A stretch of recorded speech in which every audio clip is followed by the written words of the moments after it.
వృషభ రాశి వాళ్ళకి ఆగస్టు మాసంలో సుమారుగా 6 గ్రహాలు అద్భుతంగా యోగిస్తున్నాయని చెప్పుకోవచ్చండి.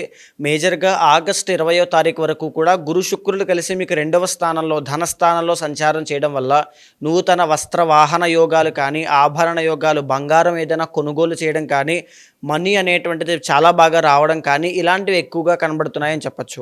ఆగస్టు 20వ తారీఖు తర్వాత శుక్రుడు ఎప్పుడైతే 3వ స్థానమైన కర్కాటకంలోకి బుధుడితో పాటు కలిసినటువంటి కంజంక్షన్‌లో వెళ్తారో అక్కడ బుధుడు మీకు వక్రించి మిశ్రమ ఫలితాలు ఇస్తూ ఉన్నారు కాబట్టి కాస్త జాగ్రత్తగా ఉండాలి.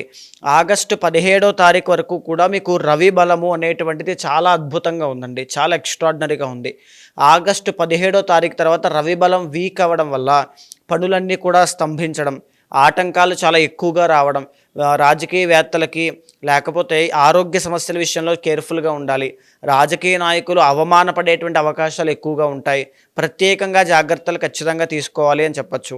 ఆ మాసంలో ఏదంటే ఈ ఆగస్టు 17 తర్వాత ప్రధానమైన నిర్ణయాలు ఏది తీసుకోకుండా ఉండడానికే ప్రయత్నం చేయండి. మేజర్‌గా వాటిని అవాయిడ్ చేయడం, ప్రధానమైన ముఖ్యమైన నిర్ణయాలు తీసుకోవడం అవాయిడ్ చేయడం చాలా మంచిది.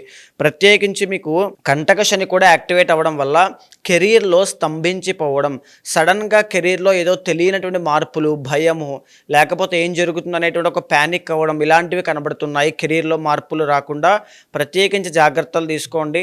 రవిశనుల యొక్క బలం చాలా బాగా పెరగాలి. దానికోసం ఎవ్రీడే నవగ్రహ శ్లోకాలు పారాయణ చేయడం కానీ, శివాలయానికి వెళ్ళి పంచాక్షరి మంత్ర జపాన్ని 108 సార్లు ప్రతిరోజు జపం చేస్తే కనుక నవగ్రహాల దోషాలన్నీ తొలగిపోతాయి.